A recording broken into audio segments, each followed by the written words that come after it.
નમસ્કાર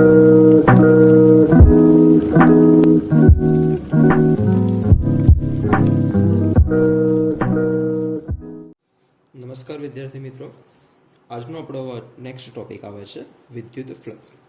વિદ્યુત ફ્લક્સની વાત કરીએ એ પહેલાં વિદ્યુત ફ્લક્સ માટે જરૂરી એવી બીજી એક રાશિ કે જે છે ક્ષેત્રફળ વિશે આપણે ચર્ચા કરીએ. આમ તો ક્ષેત્રફળ વિશે તમે બધું જાણો જ છો, પરંતુ ફરી એક વખત આપણે એનું રિવાઇઝ કરી લઈએ. ક્ષેત્રફળ આપણે બધા જાણીએ છીએ પોતે કેવી રાશિ છે? સદિશ રાશિ છે. એની પાસે મૂલ્ય પણ છે અને એની દિશાનું પણ મહત્વ છે. હવે કોઈ પણ સપાટી હોય એ સપાટીનું ક્ષેત્રફળ મારે શોધવું હોય તો એ કઈ દિશામાં તમને મળે? દાખલા તરીકે આપણી પાસે કોઈ એક સરફેસ છે, આ એક સરફેસ છે, સપાટી છે. આ સપાટીનું ક્ષેત્રફળ મારે શોધવું છે તો ક્ષેત્રફળનું કઈ દિશામાં મળશે? તો યાદ રાખો, ક્ષેત્રફળ હંમેશા જે તે સપાટીને લંબરૂપે બહારની તરફ મળે. હવે આ તો એક 2 ડાયમેન્શનલ આકૃતિ છે, બરાબર છે?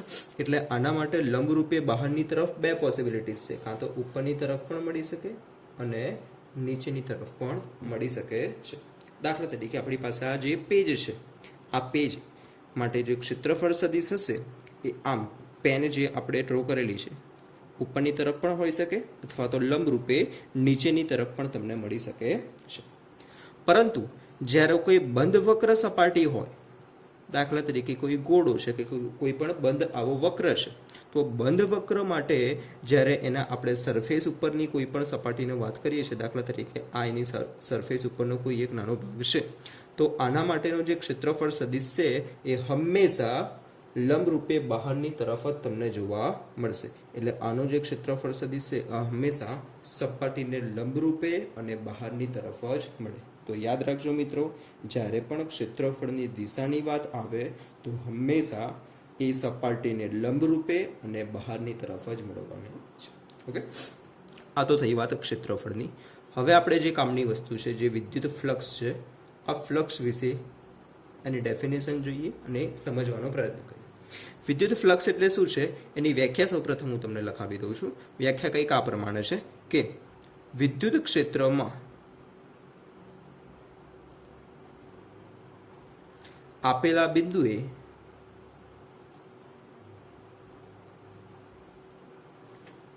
ક્ષેત્રને લંબરૂપે મૂકેલા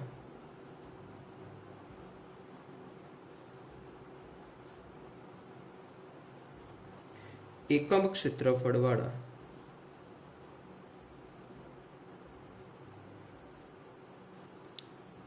પસાર થતી વિદ્યુત ક્ષેત્ર રેખાઓની સંખ્યા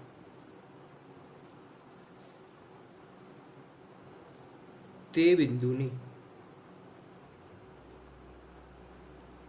વિદ્યુત ક્ષેત્રની તીવ્રતા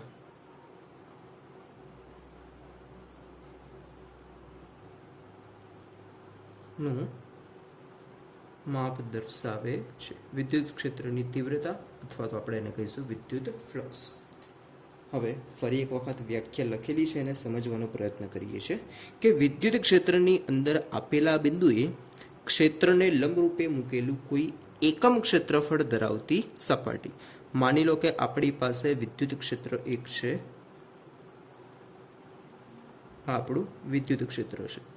વિદ્યુત ક્ષેત્રની સિમ્બોલ આપણે લખી દીધું છે, સપોઝ ઈ જેટલું છે. આ વિદ્યુત ક્ષેત્રની અંદર જ્યારે આપણે કોઈ એક સમતલ આ વિદ્યુત ક્ષેત્રને લંબરૂપે મૂકીએ છીએ, વિદ્યુત ક્ષેત્ર આ દિશામાં છે એટલે એને લંબરૂપે હું અહીંયા એક સમતલ ડ્રો કરું છું. તો આ જે સમતલ છે, સમતલ પણ પાછું આપણે કેવું લેવાનું છે? વ્યાખ્યામાં દર્શાવ્યા મુજબ એકમ ક્ષેત્રફળ વાળું. એટલે કે આનું જે ક્ષેત્રફળ છે એ 1 એકમ જેટલું છે. તો આનો ક્ષેત્રફળ સદિશ મારે શોધવો છે. તો ક્ષેત્રફળ સદિશની આપણે આગળ જ વાર્તા કરી હતી કે કઈ તરફ હશે? જે સપાટી છે સપાટીને લંબરૂપે, એટલે કે આ દિશામાં એનું ક્ષેત્રફળ સદિશ હશે. એને આપણે વેક્ટર એ વડે દર્શાવીએ છીએ. તો આ કિસ્સાની અંદર વિદ્યુત ક્ષેત્ર અને ક્ષેત્રફળ સદિશ એ બંને કેવા છે? એકબીજાને સમાંતર છે. તો એકમ ક્ષેત્રફળ ધરાવતી સપાટી હોય તો આમાંથી પસાર થતી જે ક્ષેત્ર રેખાઓની સંખ્યા છે, એટલે કે આ સપાટીમાંથી કેટલી વિદ્યુત ક્ષેત્ર રેખાઓ પસાર થશે એ સંખ્યાને આપણે કહીએ છીએ વિદ્યુત ક્ષેત્રની તીવ્રતા, અથવા તો એને આપણે કહીશું વિદ્યુત ફ્લક્સ. અહીંયા એકમ ક્ષેત્રફળ છે એટલા માટે ફ્લક્સ છે, ફ્લક્સનો સિમ્બોલ કંઈક આ પ્રમાણે છે, જેને આપણે કહીએ છીએ ફાઈ. અને અહીંયા જે ફાઈ ફ્લક્સ તમને મળે છે એ કેટલું મળે છે? ઈ ઇન્ટુ ક્ષેત્રફળ એનું એક એકમ છે એટલે ઈ ઇન્ટુ 1, દેટ મીન્સ કે એની વિદ્યુત ક્ષેત્રની તીવ્રતા. તો અહીંયા આ કિસ્સામાં વિદ્યુત ફ્લક્સ એની વિદ્યુત ક્ષેત્રની તીવ્રતા જેટલું તમને મળેલું છે. પરંતુ જો અહીંયા ક્ષેત્રફળ એક એકમની જગ્યાએ એ જેટલું ક્ષેત્રફળ લેવામાં આવે,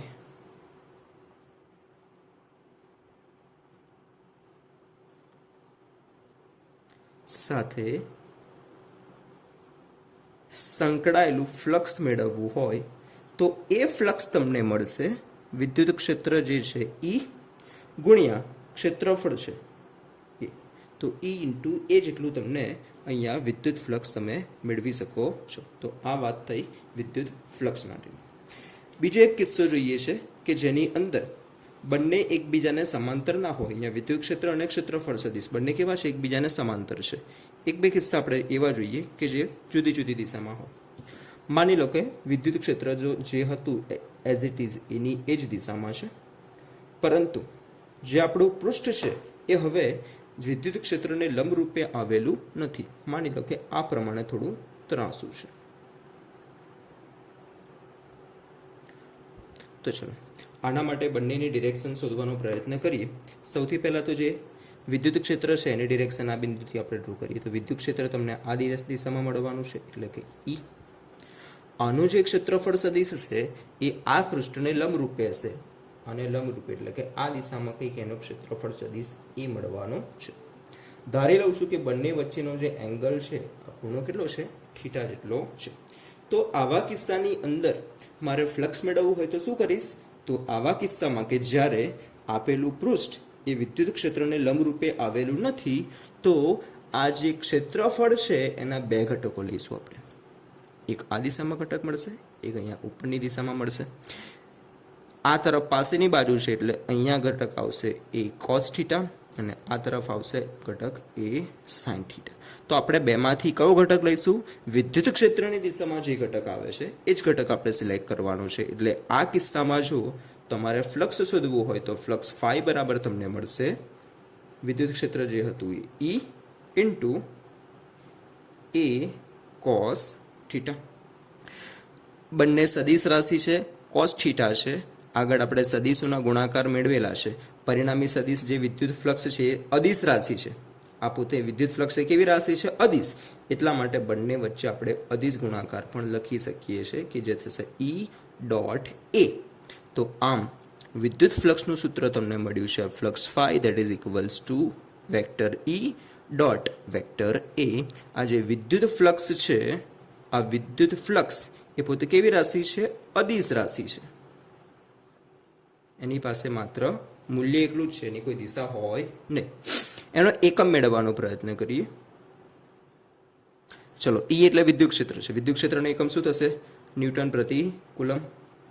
ક્ષેત્રફળનો એકમ શું થશે? Metre square. તો ન્યૂટન પર કુલમ ઇન્ટુ મીટર સ્ક્વેર. આ થશે તમારો વિદ્યુત ફ્લક્સનો એકમ, ન્યૂટન પર કુલમ ઇન્ટુ મીટર સ્ક્વેર. આના પરથી તમે પારિમાણિક સૂત્ર પણ મેળવી શકો છો. બીજી એક વસ્તુ, ફ્લક્સ તો આપણે શોધી લીધું, વ્યાખ્યા પણ આપણે જોઈ, સૂત્ર પણ જોઈ લીધું, આ થશે એનું સૂત્ર. પરંતુ ફ્લક્સનું મૂલ્ય કયું હોઈ શકે છે? તો જ્યારે થીટાનું મૂલ્ય, થીટા એટલે શું છે? વિદ્યુત ક્ષેત્ર અને ક્ષેત્રફળ સદિશ એ બંને વચ્ચેનો ખૂણો છે થીટા. તો જ્યારે પણ થીટાની કિંમત 90 ડિગ્રી કરતાં ઓછી હોય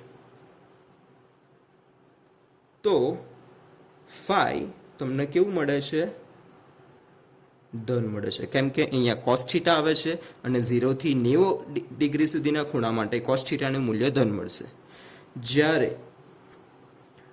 થીટાની કિંમત 90 કરતાં મોટી હોય તો કોસ 90 થી વધારે કિંમત શોધવા જશો તો એ તમને ઋણ મળે છે. એટલે ત્યારે ફ્લક્સ આપણે કેવું મળવાનું છે? ઋણ મળવાનું. જો આપણે કોઈ પણ સપાટી સાથે સંકળાયેલું કુલ ફ્લક્સ મેળવવું હોય તો સૌથી પહેલા આપેલી જે કોઈ પણ સપાટી હોય, દાખલા તરીકે આપણી પાસે કોઈ પણ સપાટી છે આવી, તો કોઈ પણ સપાટીનું શું કરીશું આપણે, ઘણા બધા સૂક્ષ્મ ખંડની અંદર આપણે વિભાજિત કરીશું, નાના નાના આપણે એના ખંડ લઈ લઈશું અને આ સૂક્ષ્મ ખંડમાંથી કોઈ એક ખંડનું આપણે સિલેક્શન કરીશું. માની લો કે આ ખંડની અત્યારે આપણે વાત કરીએ છીએ, તો આ ખંડ સાથે સંકળાયેલું સૌથી પહેલા આપણે ફ્લક્સ શોધીશું. આની સાથે સંકળાયેલું ફ્લક્સ મળી જાય, આવી જ રીતે દરેકે દરેક જે સૂક્ષ્મ ખંડ છે એની સાથે સંકળાયેલું ફ્લક્સ શોધવાનું અને પછી બધાનું શું કરવાનું છે, સરવાળો આપણે કરવાનો છે. આ રીતે આપણે કુલ ફ્લક્સ શોધીશું. એટલે માની લો તમારે બુકની અંદર ક્ષેત્રફળ સદિશનો સિમ્બોલ આપેલો છે S. અત્યારે આપણે આખી થિયરીમાં ક્ષેત્રફળનો સિમ્બોલ લીધેલો છે, એ તમે બેમાંથી કોઈ પણ સિલેક્ટ કરી શકો છો. ઓકે, અત્યારે આપણે ક્ષેત્રફળ એ લીધેલું છે, તો એઝ ઇટ ઇઝ એનો એ જ આપણે રાખીશું. તો કોઈ પણ સપાટીમાંથી પસાર થતું કુલ ફ્લક્સ મેળવવું હોય, ફાઈ ઇક્વલ્સ ટુ થશે E ડોટ એ, ને એનું શું કરવાનું છે, આપણે સરવાળો કરવાનો છે. સરવાળો એટલે શેના વડે દર્શાવી શકીએ છીએ, આપણે સિગ્મા વડે દર્શાવી શકીએ છીએ. અહીંયા આપણે ક્ષેત્રફળ અત્યારે સૂક્ષ્મ ક્ષેત્રફળ હશે એટલા માટે ડેલ્ટા આગળ લખીએ છીએ, E ઇન્ટુ ડેલ્ટા એ. હવે આ તો આપણને માત્ર સૂક્ષ્મ ફ્લક્સ મળ્યું છે એટલા માટે હું અત્યારે એને સિમ્બોલ આપું છું ડેલ્ટા ફાઈ. ફરીથી સૂક્ષ્મ ક્ષેત્રફળ છે એટલે ડેલ્ટા એ, સૂક્ષ્મ ફ્લક્સ છે એટલા માટે આગળ સિમ્બોલ આપણે મૂક્યો છે ડેલ્ટા ફાઈ. જો આવી જ રીતે બધાનું આપણે મેળવવું હોય એના માટે આપણે બધાનો શું કરેલો છે, સરવાળો કરેલો છે. હવે આની અંદર જો limit delta A tends to 0 લેવામાં આવે, એટલે કે ક્ષેત્રફળને જેમ બને એમ નાનું લઈશું તો વધારે આપણને સારી રીતે ફ્લક્સ મળી શકશે. એટલે ડેલ્ટા ફાઈની જગ્યાએ આપણે લખીશું હવે limit delta A tends to 0 sigma E into delta એ.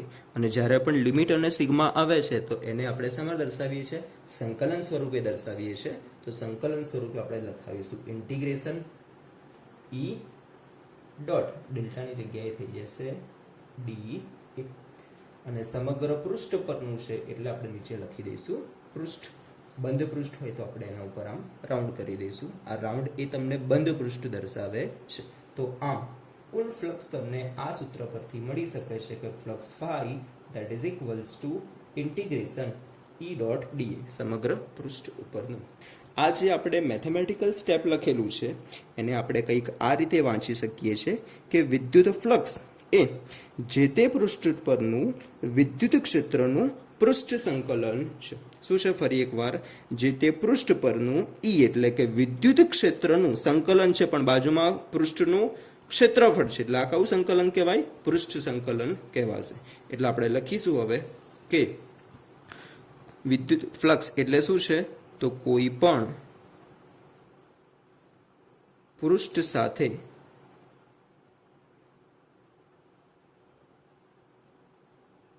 સંકળાયેલ ફ્લક્સ એટલે ક્ષેત્રનું, અહીંયા વિદ્યુત ક્ષેત્ર છે એટલે ક્ષેત્રનું તે પૃષ્ઠ પરનું પૃષ્ઠ સંકલન. તો વિદ્યુત ફ્લક્સ માટે જે ઇમ્પોર્ટન્ટ 2-3 વસ્તુ છે ફરી વખત સમજાવી દઉં છું જે કામની વસ્તુ છે. એક તો છે આ વિદ્યુત ફ્લક્સનું સૂત્ર, phi equals to E dot A અથવા તો EA cos થીટા, એનો એકમ છે. ધન ક્યારે હોય, ઋણ ક્યારે હોય. ઓકે, અને ફ્લક્સની ગણતરી કરવી હોય કોઈ પણ સપાટી માટે તો કેવી રીતે કરવાની છે એ તમને અહીંયા હિન્ટ આપેલી છે. અને ફ્લક્સ અને વિદ્યુત ક્ષેત્ર બંને વચ્ચેનો સંબંધ દર્શાવતું એક આ સૂત્ર છે કે વિદ્યુત ફ્લક્સ એટલે જે તે પૃષ્ઠ પરનું વિદ્યુત ક્ષેત્રનું પૃષ્ઠ સંકલન.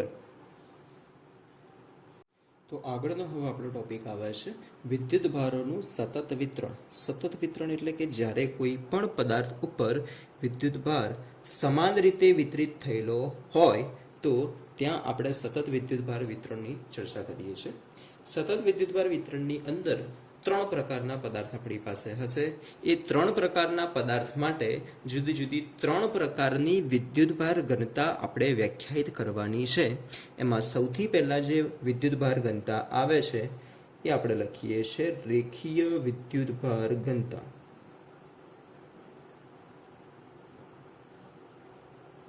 આ રેખીય વિદ્યુતભાર ઘનતા એટલે શું છે એ સમજવાનો પ્રયત્ન કરીએ. ધારી લઉં છું કે મારી પાસે કોઈ એક રેખીય પદાર્થ છે, એક લાંબો તાર છે.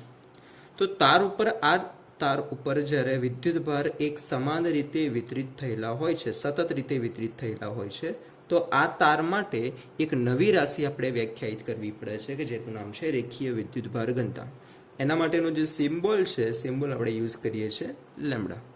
તો આ રેખીય વિદ્યુતભાર ઘનતા, કોઈ પણ રેખીય પદાર્થની રેખીય વિદ્યુતભાર ઘનતા તમારે વ્યાખ્યાયિત કરવી હોય તો એ વ્યાખ્યા કંઈક આ પ્રમાણે છે કે રેખીય વિદ્યુતભાર ઘનતા equals to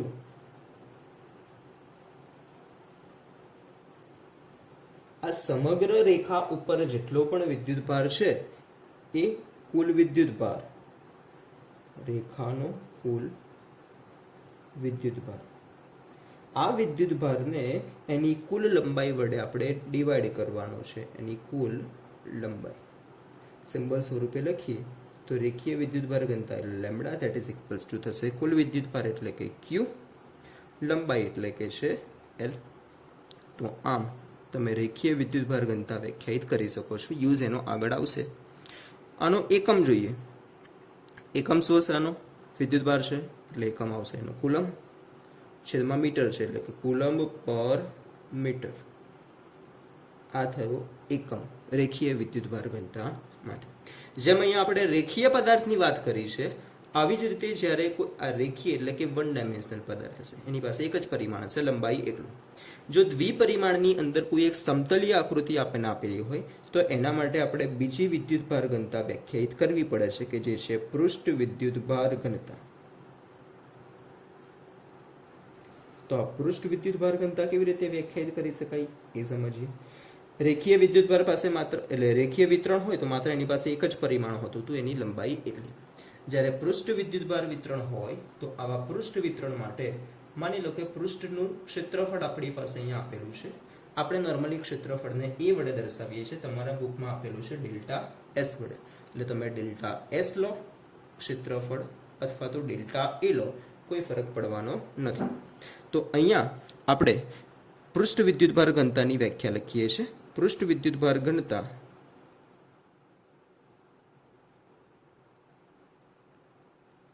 that is equals to same આ જ સૂત્ર પરથી ત્યાં રેખાનો કુલ વિદ્યુતભાર હતો, અહીંયા પૃષ્ઠ પરનો કુલ વિદ્યુતભાર આવશે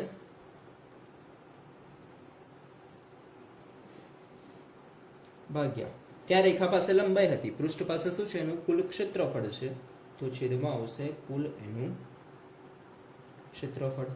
જે પૃષ્ઠ વિદ્યુતભાર ઘનતા છે આનો સિમ્બોલ આપણે યુઝ કરીએ છીએ સિગ્મા. કેવો સિમ્બોલ આપણે એનો યુઝ કરીએ છીએ? સિગ્મા. તો અહીંયા સૂત્ર બનાવીએ સિગ્મા ઇક્વલ્સ ટુ થશે કુલ વિદ્યુતભાર એટલે કે ક્યુ ડિવાઈડ બાય ક્ષેત્રફળ. તમે એ લખી શકો છો, ડેલ્ટા એ લખી શકો છો, અત્યારે આપણે એ એકલા દર્શાવીએ છીએ. તો સૂત્ર તમને મળ્યું sigma equals to Q upon A. આ થઈ પૃષ્ઠ વિદ્યુતભાર ઘનતા. કયા પદાર્થો માટે આપણે પૃષ્ઠ વિદ્યુતભાર ઘનતા વ્યાખ્યાયિત કરીશું? સમતલીય પદાર્થ હોય એમના માટે. આનો એકમ થશે ક્યુ, વિદ્યુતભારનો એકમ છે કુલમ, ક્ષેત્રફળનો એકમ થશે મીટર સ્ક્વેર, એટલે કે એનો એકમ થશે કુલમ પર મીટર સ્ક્વેર. તો રેખીય ઘનતા કોના માટે આપણે વ્યાખ્યાયિત કરીશું? રેખીય વિદ્યુતભાર ઘનતા રેખીય પદાર્થો માટે. સમતલીય પદાર્થ માટે આપણે પૃષ્ઠ વિદ્યુતભાર ઘનતા વ્યાખ્યાયિત કરવાના છે. રેખીય વિદ્યુતભાર ઘનતાનો સિમ્બોલ છે લેમ્બડા અને પૃષ્ઠ વિદ્યુતભાર ઘનતાનો સિમ્બોલ છે સિગ્મા. ત્રીજો હજુ એક પદાર્થ રહ્યો છે કે જે છે જ્યારે 3 ડાયમેન્શનલ પદાર્થ આપણને આપેલો હોય, ત્રિપરિમાણીય પદાર્થ, તો એના માટે એ પદાર્થ કઈક કદ ધરાવે છે. એટલે જે આપણે ત્રીજી વિદ્યુતભાર ઘનતા છે એ આપણને મળશે કદ વિદ્યુતભાર ઘનતા. 3 વ્યાખ્યા યાદ રાખવી જરૂરી છે. સૂત્ર આગળ ઘણા કામમાં લાગશે. કદ વિદ્યુતભાર ઘનતા એના માટેનો આપણે સિમ્બોલ યુઝ કરીએ છીએ રો. કદ વિદ્યુતભાર ઘનતા કોના માટે લાગુ પડશે? જ્યારે કોઈ પણ આ પ્રમાણે તમને ત્રિપરિમાણીય પદાર્થ આપેલો હોય. તો આ ત્રિપરિમાણીય પદાર્થ માટે જે આપણે કદ વિદ્યુતભાર ઘનતા જોઈએ છે, કદ વિદ્યુતભાર ઘનતા સૂત્ર એનું જોઈએ તો આગળના બે સૂત્ર પરથી જ અંશમાં આવશે એનો કુલ વિદ્યુતભાર એટલે કે પૃષ્ઠ પરનો કુલ વિદ્યુત ભાર અને છેદમાં અહીંયા પદાર્થ પાસે એનું કદ છે એટલે આવશે કુલ કદ.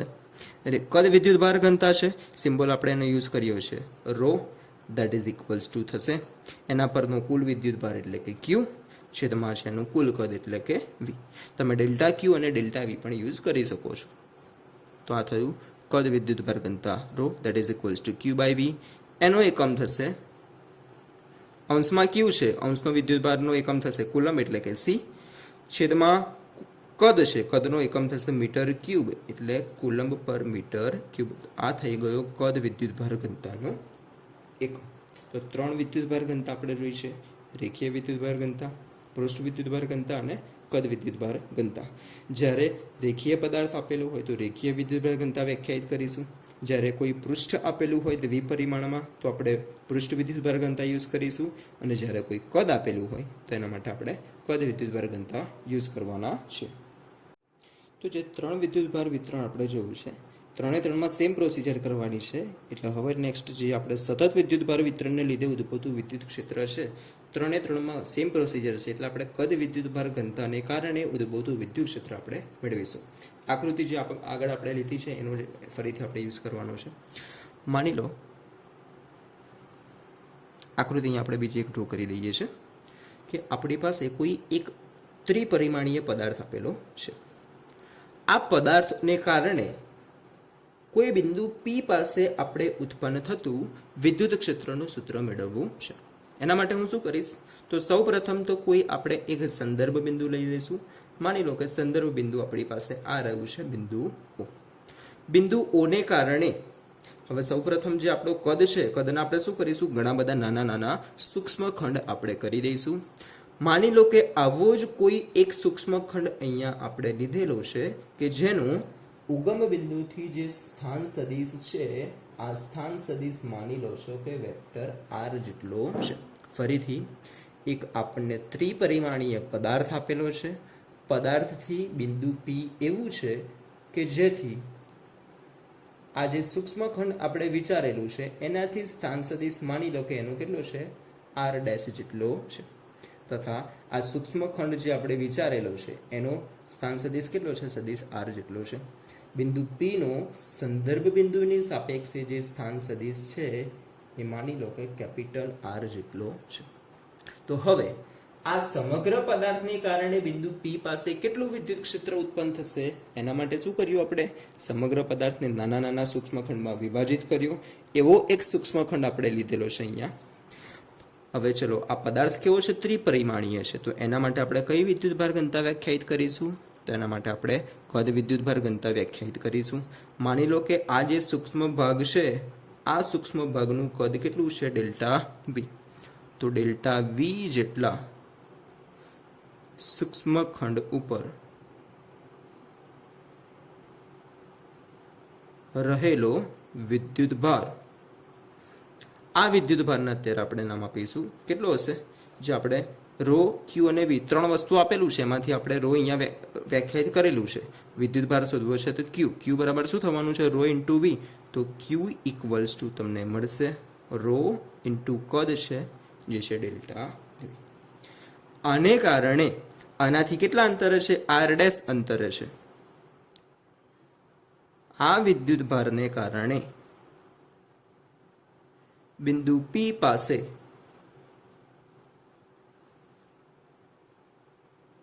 ઉદ્ભવતું વિદ્યુત ક્ષેત્ર અત્યારે સૂક્ષ્મ છે એટલા માટે આગળ આપણે ડેલ્ટા યુઝ કરેલો છે, delta E that is equals two તમે k લખી શકો છો અથવા તો 1/4πε0. વિદ્યુત ક્ષેત્રનું સૂત્ર છે kq/r². q એટલે વિદ્યુત ભાર કેટલો છે, rho into delta V divide by r². અંતર કેટલું છે, r ડેશ એનો સ્ક્વેર ઇન્ટુ એની દિશાનો એકમ સદિશ એટલે થશે r ડેશ. તો આ એક સૂક્ષ્મ ખંડને કારણે ઉત્પન્ન થયેલું વિદ્યુત ક્ષેત્ર તમને મળ્યું છે. હવે જો સમગ્ર પદાર્થને કારણે બિંદુ P પાસે ઉત્પન્ન થતું વિદ્યુત ક્ષેત્ર તમારે મેળવવું હોય તો આ સૂક્ષ્મ વિદ્યુત ક્ષેત્રનું શું કરવું પડશે, સમગ્ર પૃષ્ઠ ઉપરનું પૃષ્ઠ સંકલન લેવું પડે સમગ્ર કદ ઉપર. આ સમગ્ર પદાર્થને કારણે ઉત્પન્ન થતું વિદ્યુત ક્ષેત્ર શોધવા ડેલ્ટા E નું સમગ્ર પદાર્થ ઉપર સંકલન લેવું પડે અને પરિણામી તમને વિદ્યુત ક્ષેત્ર મળશે E that is equals two સંકલન લેવાનું છે એટલે ઇન્ટિગ્રેશન કોના પરનું સમગ્ર કદ ઉપરનું ને એટલે સમગ્ર કદ ઉપરનું અને જે ડી ડેલ્ટા E છે એની વેલ્યુ મૂકી દો. હવે આગળ આપણે લઈએ છે ઇન્ટિગ્રેશન ડેલ્ટા એની વેલ્યુ મૂકો 1/4πε0 રો. અહીંયા આપણે લિમિટ લઈ લઈશું ડેલ્ટા છે એટલે આપણે શું લેવી પડશે લિમિટ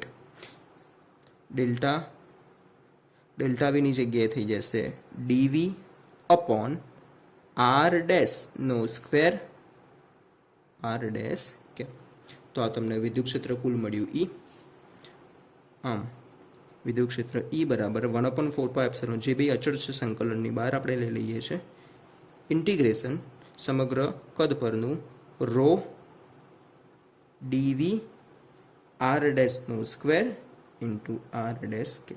તો આમ કોઈ ત્રિપરિમાણીય પદાર્થ હોય એનાથી આર ડેશ જેટલા અંતર આવેલું કોઈ બિંદુ પી છે એ બિંદુ પાસેનું કુલ વિદ્યુત ક્ષેત્ર તમે આ સૂત્રની મદદથી મેળવી શકો છો. જેમ આપણે કદ વિતરણ માટેની વાત કરેલી છે એ આ જ મેથડથી તમે રેખીય વિતરણ માટે પણ વિદ્યુત ક્ષેત્ર શોધી શકશો અને પૃષ્ઠ વિતરણ માટે પણ શોધી શકશો. રેખીય વિતરણ માટે અહીં ગાડી આવી જશે રોની જગ્યાએ લેમ્ડા આવશે અને પૃષ્ઠ વિદ્યુતભાર માટે શું આવી જશે સિગ્મા. ઓકે, તો આ સતત વિદ્યુત વિતરણને કારણે ઉત્પન્ન થતું વિદ્યુત ક્ષેત્ર આપણને મળ્યું છે. તો હવે આગળ આપણે જોવાનું છે સ્વાધ્યાયનો દાખલા નંબર 1.6. સંખ્યા તમને આપેલો છે બુકમાં, તમે જોઈ શકો છો. સંખ્યામાં કંઈક આ પ્રમાણે આપણે કીધેલું છે કે એક ચોરસના ચાર વિદ્યુત ભારો છે ચોરસના 4 શિરોબિંદુ પર મૂકેલા છે. શિરોબિંદુ આપણે લીધા છે A, B, C અને D. જે QA છે QA ની કિંમત આપણે અહીંયા લખી દઈએ છીએ.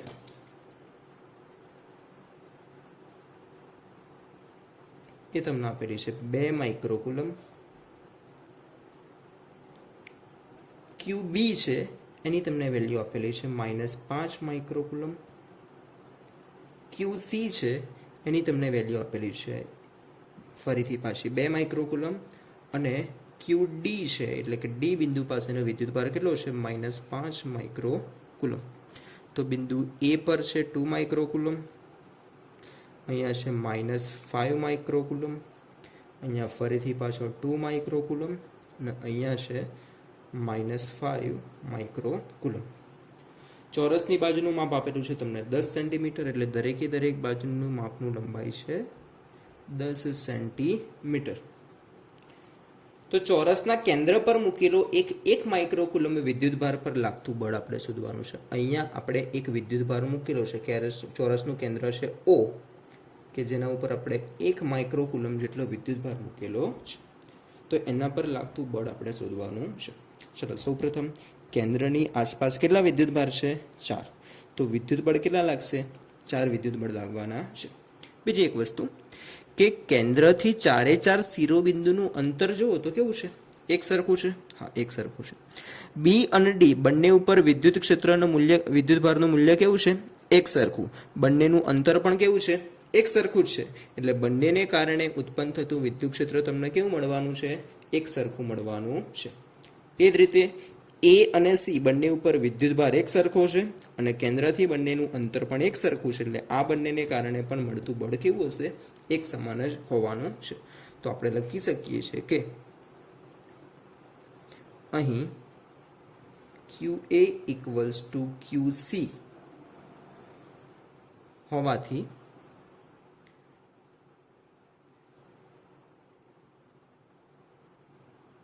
FA that is equals to થશે FC.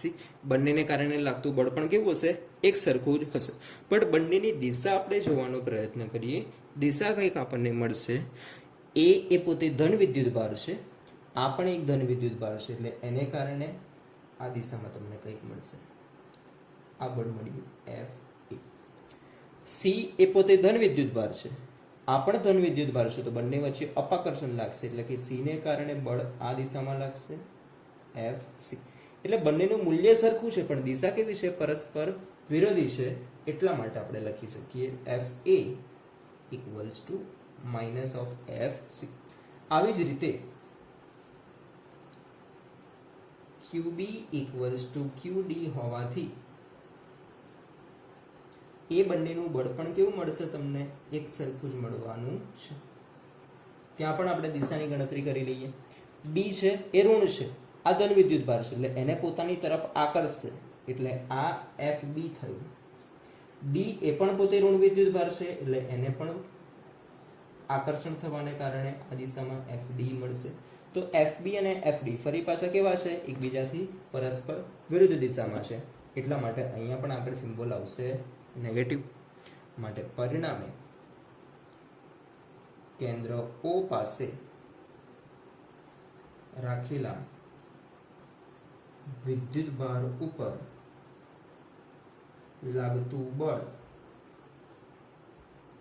કુલ બળ શોધવું હોય તો ચાર બળ છે એનો સરવાળો કરી દેવાનો છે FA plus FB plus FC plus FD FA as it is FB as it is FC ની જગ્યાએ તમે શું લખી શકો છો માઇનસ FA એટલે માઇનસ FA FD ની જગ્યાએ તમે લખી શકો છો માઇનસ FB તો plus FA minus FA cancel plus FB minus FB cancel એટલે પરિણામી બળ અહીંયા કેટલું મળવાનું છે શૂન્ય મળવાનું છે તો આમ ચોરસના કેન્દ્ર ઉપર વિદ્યુતભાર આ રીતે ગોઠવાયેલા હોય તો કેન્દ્ર ઉપર રહેલા વિદ્યુતભાર ઉપર પરિણામી બળ કેટલું લાગે છે 0 લાગે છે ક્લિયર તો હવે આગળ આપણે જોઈ રહ્યા છે સ્વાધ્યાયનો દાખલો નંબર 1.8 સંખ્યા તમે ટેક્સ્ટબુકમાંથી જોઈ શકો છો સંખ્યા કંઈક આ પ્રમાણે તમને આપેલી છે કે બે બિંદુવત વિદ્યુતભારો QA કે જેની વેલ્યુ છે 3 માઇક્રોકુલમ અને બીજો છે -3 માઇક્રોકુલમ તો એ બિંદુ પર વિદ્યુતભાર આપેલો છે 3 માઇક્રોકુલમ જ્યારે બી બિંદુ પર વિદ્યુતભાર આપેલો છે -3 માઇક્રોકુલમ એક ધન છે એક ઋણ છે બંનેના મૂલ્ય સમાન છે ધેટ મીન્સ કે આ બંને વિદ્યુતભારો એક શૂની રચના કરશે વિદ્યુત ડાયપોલની રચના કરવાના છે શૂન્યાવકાશમાં એકબીજાથી 20 સેન્ટીમીટર દૂર આપેલા છે એટલે બંને વચ્ચેનું અંતર છે 20 સેન્ટીમીટર તો કેન્દ્રથી કોઈ એક તરફનું અંતર થશે 10 સેન્ટીમીટર અને બંને વચ્ચેનું કુલ અંતર થવાનું છે 20 સેન્ટીમીટર તો પહેલો ક્વેશ્ચન આપણને પૂછ્યો છે કે બે વિદ્યુત ભારને જોડતી રેખાના મધ્ય બિંદુ O આગળ વિદ્યુત ક્ષેત્ર કેટલું હશે એટલે કે મધ્ય બિંદુ જે આપણને આપેલું છે O પાસે વિદ્યુત ક્ષેત્ર આપણે શોધવું છે તો ચલો મધ્ય બિંદુ પાસેના વિદ્યુત ક્ષેત્ર માટે મધ્ય બિંદુ ઉપર વિદ્યુત ક્ષેત્ર કોણ કોણ ઉત્પન્ન કરશે કેટલા વિદ્યુત ભાર છે તો બે વિદ્યુત ભાર છે બંનેને કારણે વિદ્યુત ક્ષેત્ર કેટલું થશે પહેલા શોધી લઈએ આપણે અહીં બિંદુ A અને B નું કેન્દ્ર O થી અંતર 10 સેન્ટીમીટર જેટલું તથા બંને પરના વિદ્યુતભારનું મૂલ્ય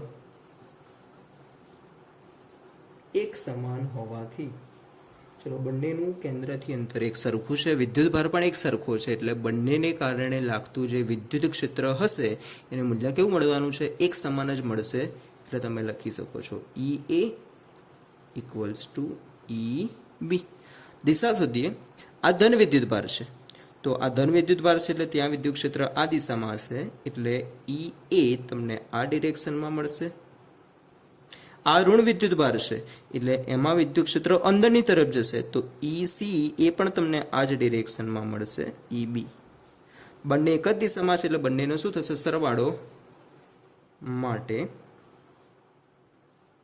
બિંદુ O પાસેનું પરિણામી વિદ્યુત ક્ષેત્ર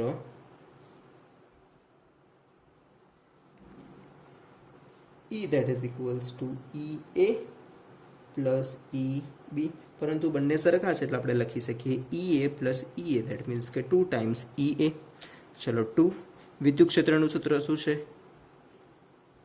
કે Q by આર સ્ક્વેર, કિંમતો મૂકો 2, 9 ગુણ્યા 10⁹ ક્યુની કિંમત તમને આપેલી છે 3 માઇક્રોકુલમ, એટલે થશે 3 ગુણ્યા 10⁻6 ભાગ્યા અંતર, કેન્દ્રથી બંને તરફનું અંતર 10 સેન્ટીમીટર, એટલે તમે લખી શકો છો 10⁻1 મીટર, અને એનું થવાનું છે સ્ક્વેર. સાદું રૂપ આપશો તો તમને આન્સર મળશે 5.4 ગુણ્યા 10⁶ વિદ્યુત ક્ષેત્રનો એકમ થશે ન્યૂટન પ્રતિ કુલમ. આ વિદ્યુત ક્ષેત્રની દિશા કઈ તરફ મળશે? બંને આ દિશામાં, એટલે કે એ થી બી તરફ. ઓકે, તો આ તમને મળ્યું છે બિંદુ ઓ પાસેનું પરિણામી વિદ્યુત ક્ષેત્ર. બીજો પ્રશ્ન આપણને કંઈક એ પ્રમાણે પૂછેલો છે કે જો એક વિદ્યુત ભાર 1.5 ગુણ્યા 10⁻9 કુલમને ઋણ પરીક્ષણ વિદ્યુત ભાર આ બિંદુએ મૂકવામાં આવે, એટલે -1.5 ગુણ્યા 10⁻9 વિદ્યુત ભાર એક આપેલો છે, -1.5 ગુણ્યા 10⁻9 કુલમ. આટલો એક ઋણ પરીક્ષણ વિદ્યુત ભાર બિંદુ ઓ પાસે મૂકવામાં આવે તો તેના પર લાગતું બળ શોધો. બળ શોધવું છે, સિમ્પલ છે. બિંદુ ઓ ઉપર રહેલા કેપિટલ ક્યુ વિદ્યુત ભાર ઉપર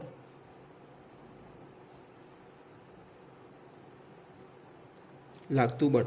બળ શોધવા માટે બે ટેકનિક છે.